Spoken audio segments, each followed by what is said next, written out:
Welcome back to the Pigskin Podcast. I'm Ben Pherson. This is Jason Feldman.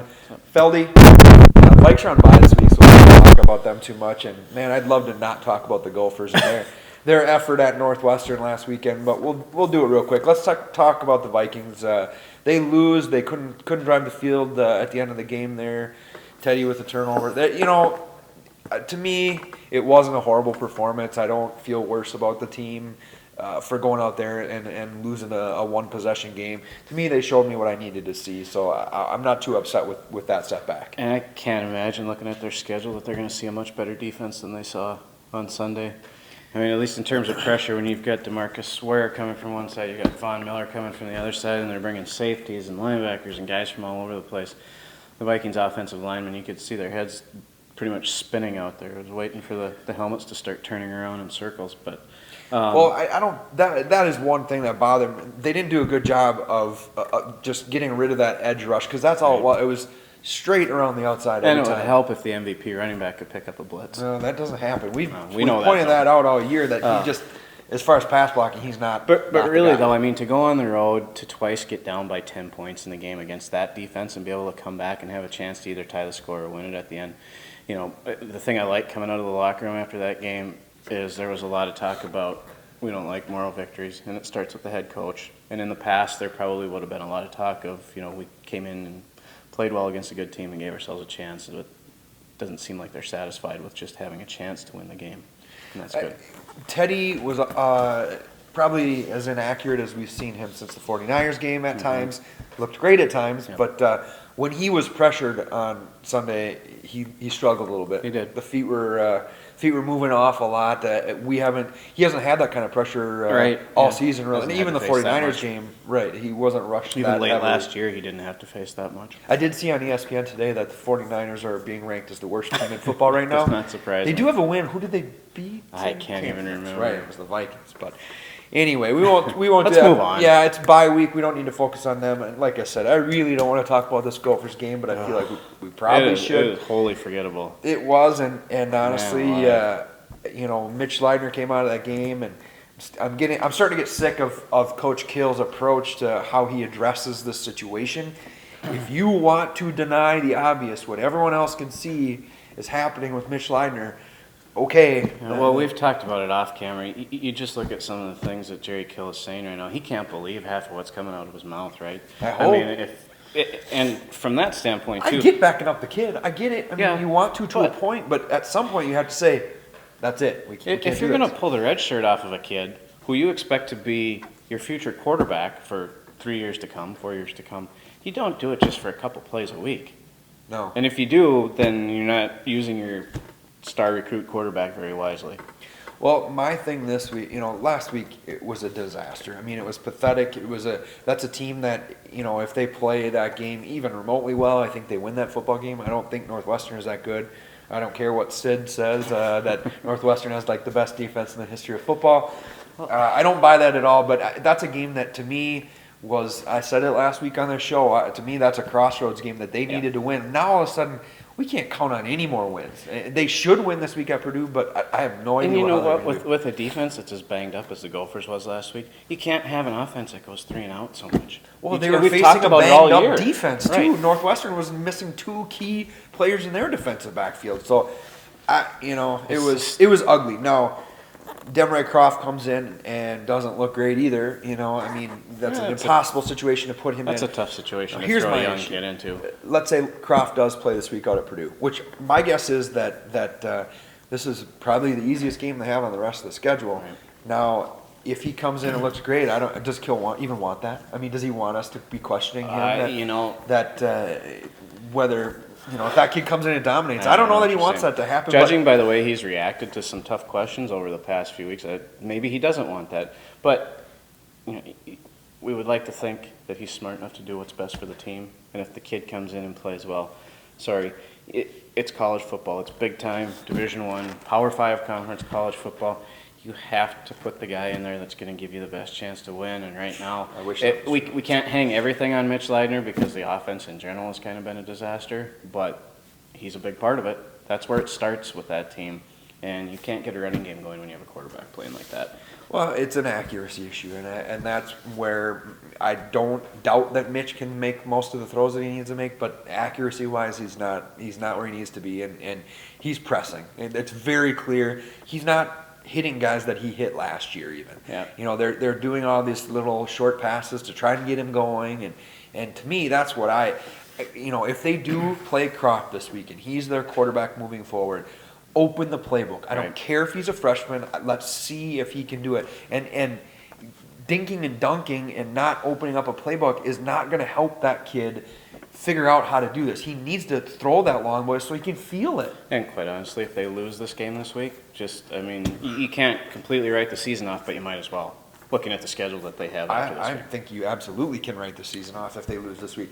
That Purdue team is not good, even though they gave Michigan State all they could handle last week. I think that was more of a letdown on Michigan State's part than the fact that Purdue's good. That's a game they have to win. Let's hope we're talking about a win next week, because if we're not, it could get real ugly. It could. I don't even want to talk about it. I don't either. Let's move on to the high school. No more stuff. rough trash around here. No more rough trash. Big week in the high schools this week. It is. Week 8, pumped. lots of huge games. You know me, I'm never pumped about 9-man football. Not that I dislike it. I just can't pick the games right. But I'm pumped. We've been waiting for this week since week 1. We've been waiting for this game. I thought we should address Grand Meadow something and Spring first. Grove. Feldy, Yeah, we'll get to it. We'll get to it eventually. You had a great week last week. It's about time you start picking some games correctly. Now you're still light years behind me, but it's one of those blind mice and cheese things, You find nut, squirrel, sure, right. something like that. You know what I'm saying? Yeah. I got it happens every once in a while. Do we want to do our players of the week Let's first? go into players. All right. Well, I'm going to start. Okay. Since mine is usually more important than yours, so I'm going to go Chase Raymond as my player of the week. Running for what was it? 237. I think we said on 27 carries, 3 touchdowns. 3 touchdowns, and he threw a touchdown, touchdown. for good measure against the then top-ranked Lourdes Eagles. You think PM wanted that game? I know they wanted it since last year. They've wanted that game. They've been looking forward to that game, and we saw why. When they're on grass, Plainview, good luck beating that team on grass. I think they're built for grass. All-around good team and a tough team. I mean, that's what you expect out of Plainview. Yeah, and the Plainview, Elgin, Millville. Good job. Don't leave Elgin. They don't even play football in Plainview. No, you're right.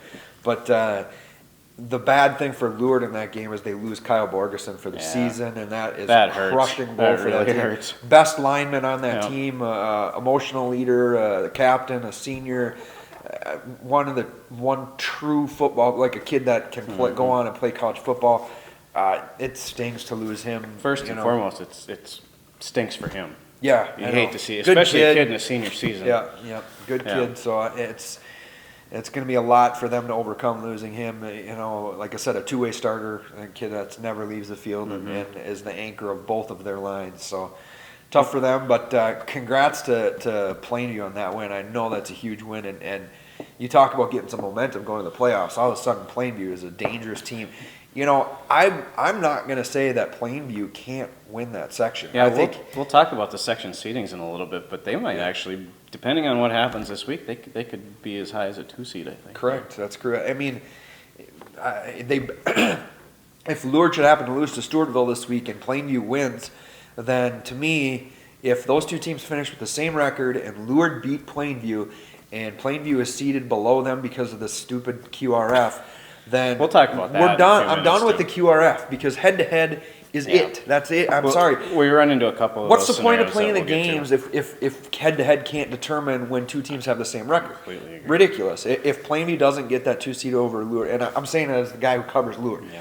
Like I said, if Lourdes should happen to lose and both of those two teams finish 6-2 and Lourdes lost to Plainview, Plainview has every right to be the number 2 seed in that section. Can I name my player of the week now? No, I mean, like I said, it's such a minor player of the week. But okay, so my player of the week, you just heard that. You're not important.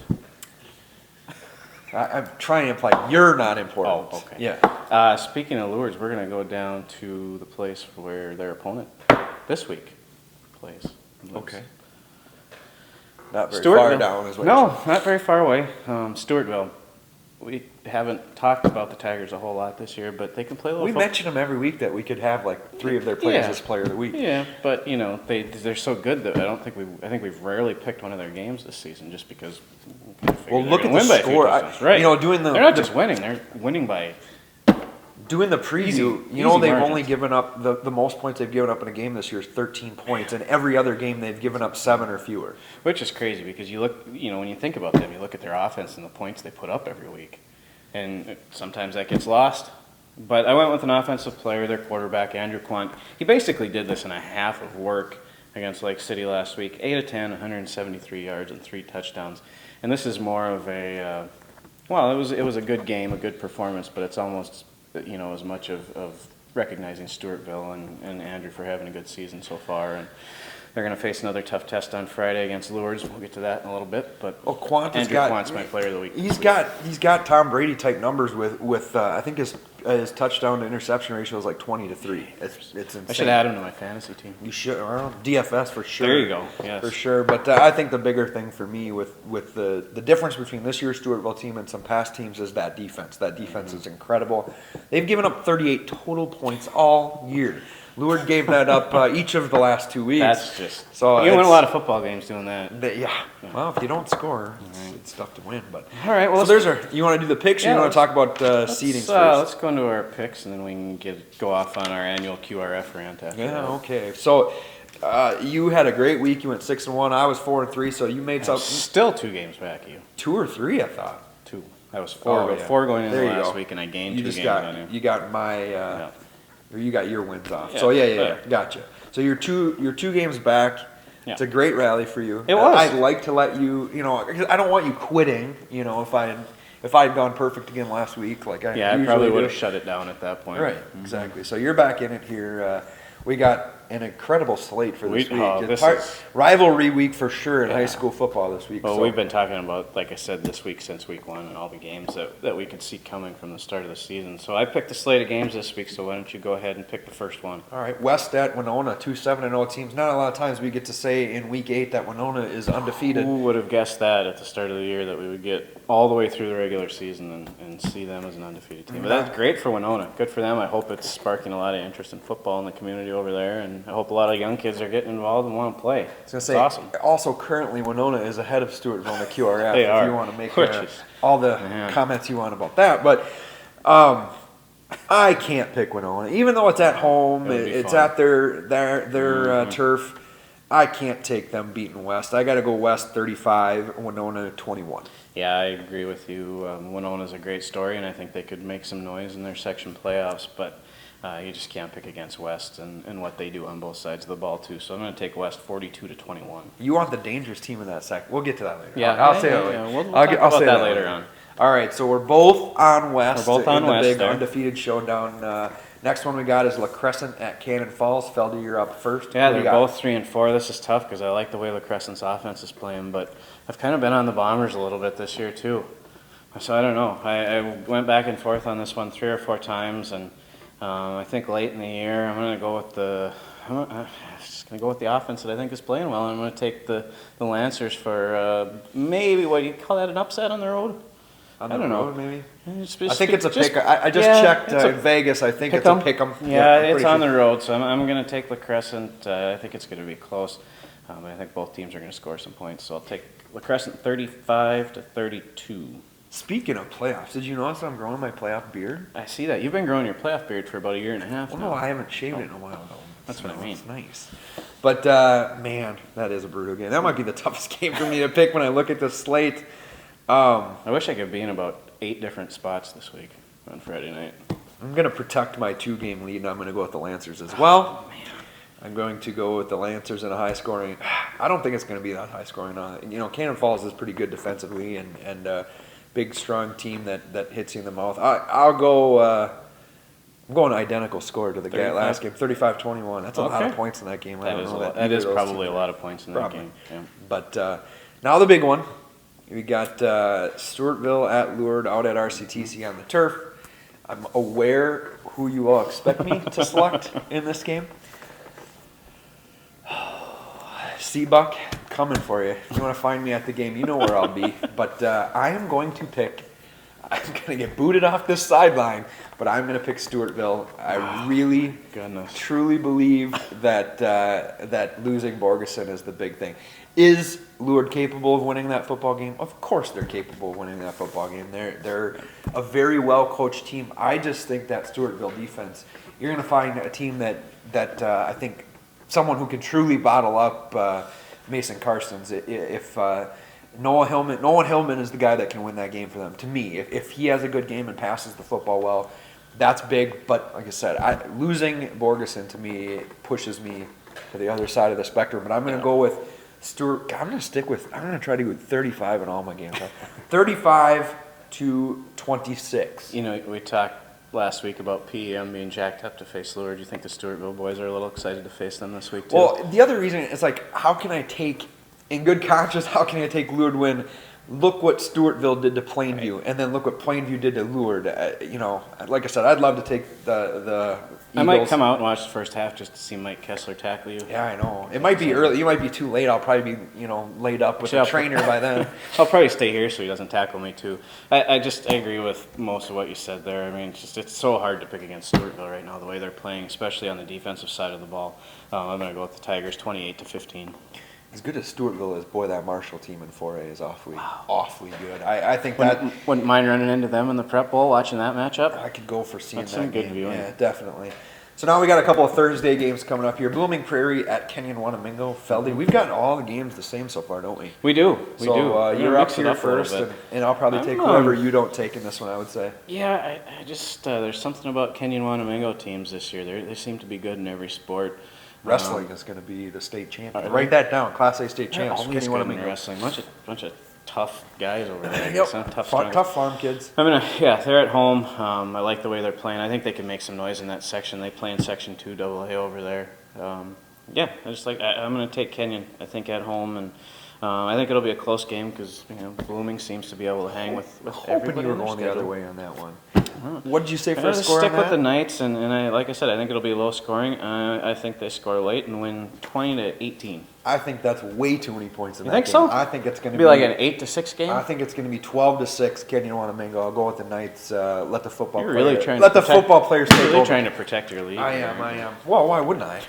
playing the odds here. So now another Thursday game. Goodhue at Rushford-Peterson. You certainly know where I'm going with this one. Yeah. I think I could put Goodhue on the list. It's every me week. first too, huh? Yeah, I'll take the Wildcats. Yeah, Come on. I know. I got G-Force winning 35-27. That's some. Actually, that's another game that shouldn't be that high scoring. No. But whatever, 35-27. Yeah, I'm gonna try to make up some ground on you here too, and. Is this a sucker game? Did you put this Maybe. on the slate just to Maybe. to I bait me can into neither going? deny nor deny that. I'll take Rushford-Peterson at home. I think I'm going to go back to what you said about the Blooming Canyon game. I think defense is actually going to control this one, and I think Rushford wins 14-13. Dover-Eyota at Triton. Me first. It is you first on this one. Man, it's hard to pick against that Triton team, but Dover-Eyota's playing well too. Well, you know where I'm going. I know exactly where you're going, and I think I am too. It's just hard to pick against Triton. They're tough. You talked about it before. If they can avoid injuries, they could probably play with just about anybody in that section. So I'm going to take Triton. Well, everyone but Caledonia. Well, I'm going with the Cobras. Okay. You don't want to get bit by the Cobras. No. Who does? I definitely think they're scoring exactly 35 points, just like everyone else. I'm going to go 35-20. I think, as well as Dover's playing, I think Triton is just, they don't have numbers, but the kids that they do have a lot of heart, and I think they're getting ready for the postseason. Like I said, they're probably going to get on the same side of the bracket as Lourdes and Altura, and I think that's a football game that Triton can There's win. no easy side of the bracket to get on in that section. No, but it's better than being on the other side. Yeah. I don't think I set a score. I'll take Triton 21-14. All right, last one, the big one. The one we've been waiting for. Grand Meadow at Spring Grove. I pleaded to have that game moved to RCTC. So what a doubleheader that would be. Nobody listens to Our me, own guy though. Limbeck will be down there, though. He's making the haul to Spring Grove. Our own or your? I think he's taking the PBA helicopter. Right. And fly him down there. Right. Is it my game to pick first? Sure. Yeah. I think Mr. Sloan, Grand Meadow, march into Spring Grove, steal all their sodas, march on out of there. So they're full with of a energy. 35-30 victory. So they're full of energy when it comes time. I tell you what, though, this game doesn't mean a lot to these. Like, obviously, it's a pride thing, but neither of these teams care who wins this game. They care who wins that game in a couple weeks. Basically, they're playing for home field advantage. Correct. And section finals are no longer at a home field anymore, correct? That's so it correct. Doesn't really You're right. matter. So it doesn't really matter. It does not matter at all to me. And I'm sure neither of these teams are going to open up the playbook and show much in that game. But I got to go with Grand Meadow. You stole my soda line. I love Spring Grove soda. I bet Is there anything better? So that means you're taking Spring Grove? The Lions, baby. Whoa. I think it's low scoring, though. Have you seen the stats on these teams? I do. Spring Grove, a 9-man team that allows 5.7 points per game. Are you kidding me? In 9-man football. It's like if you step on the field in 9-man football, you get 9 points. Feldy, we're running out of time to talk about playoffs. 8-6. 8-6? Oh, boy. Let's talk about the section playoffs. All right. So what do you want to say about them? I want to talk about the QRF because every year we get You love it, and you support it wholeheartedly is what you're trying to say? Every year up about the QRF, and we yell at each other in the office about it, and we agree. We're not really yelling at each other. No, we're yelling back and forth about it to each other because we both vehemently disagree with the way it's set up. There are a couple sections that we were talking about this before we started. Look at what could happen in that Section 1, Class 3A. First off with with Lourdes and Plainville. I don't think there's any huge surprises. Let's just go down the list here. I don't think there's any huge surprises in 1-5A. 1-4A. Let's back. Hold on, just 1 second. The one thing I want to touch on in 1-5A is Century. Century is going to get hosed by the QRF this year, most likely, because Century plays at Owatonna this week, and with all what are you talking about? I got the Panthers. Let's say Century and you should have put that on there. You could have gained a game. Say Century and Northfield end up tied in overall record. They're probably going to do that. Century will have beaten them head-to-head. Century has a win in the section. Northfield does not. Century is behind them in the QRF rankings right now after beating them head-to-head last week. There is no logic to this system. Not when they have the same record. They take the human element out of it, let a computer decide it. There's logic. It's just flawed. I've gotten into an argument on Twitter. But we don't know that, though. We don't know that because nobody will release how the formula is calculated. Whatever. It's a huge, massive. See, it's like classic Coke. It's like the secret's locked up in a vault somewhere. What kind of formula are they going to give you that you I care don't know. about? Who cares? I mean, two teams that have the same record who went head-to-head, head-to-head decides it. I'm done with that. The formula is created by people who run a website that want to drive hits to their website, so they won't release the formula to let anybody else figure it out. But, all right, anyway, ran over. Yeah, 1-4A, there's going to be, to me, if Stewartville ends up, because Stewartville could go 8-0 and end up behind Winona, who's probably going to be 7-1. Now, that is something that could really happen because there's like 5 points separate, or a little over 4 points separating those two in QRF. If that happens, that's another travesty. And keep in mind that the QRF is weighted heavily also into what class your opponent's playing. Correct, and the Big 9 is way down this year. Most likely Winona's going to lose to West this week, which is a Class 5A school, and Stewartville, should they beat Lourdes, that's a 3A school. A ranked 3A school. Right, but still, so I don't know how that's going to affect the QRF point standings there, but you're right, there's a possibility that Stewartville could be undefeated and have the 2 seed. But again, does it matter because that section championship game is played at a neutral site? It is, yeah, I know. It doesn't. Well, it does matter because here's the thing: you want to play Cass and Manorville in the postseason if Brady Birdie comes back? No, you don't, because I think Cass and Manorville can beat Winona if they get on that side of the bracket. And keep in mind, Red Wings in that section too. It's not a bad football team. Byron plays awfully good defense. I don't think Winona wants to play Byron. 1 through 5, that section is pretty solid. And they have beaten Red Wing.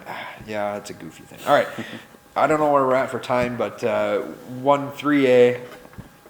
Andy's just shaking his head at us. He knows. Like I said, we already talked about that one. Yeah, Lourdes and Plainville and Meadow. That'll be the thing to watch. And 1-2A, we touched on that a little bit. You've got Caledonia and Lewis and Altura at the top right now. They're probably going to stay 1 and 2, I would guess.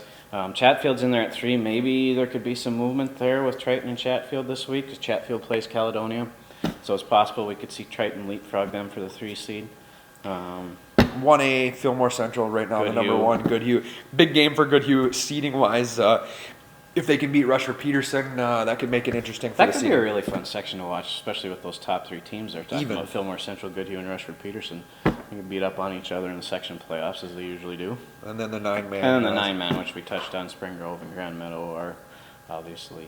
That's it, Feldy. We're out of time. So. All right, Andy's cutting us off. Yeah, your producer's cutting you off. But thank you for watching. We're going to keep doing this. I don't know. At least I think we do it through the playoffs. Yeah. We got enough stuff to ramble about and We always complain talk about about. playoff football. Right. But thanks for watching. Enjoy the games this week. There's so many good ones. Get out to a high school football game this weekend. Have a good week.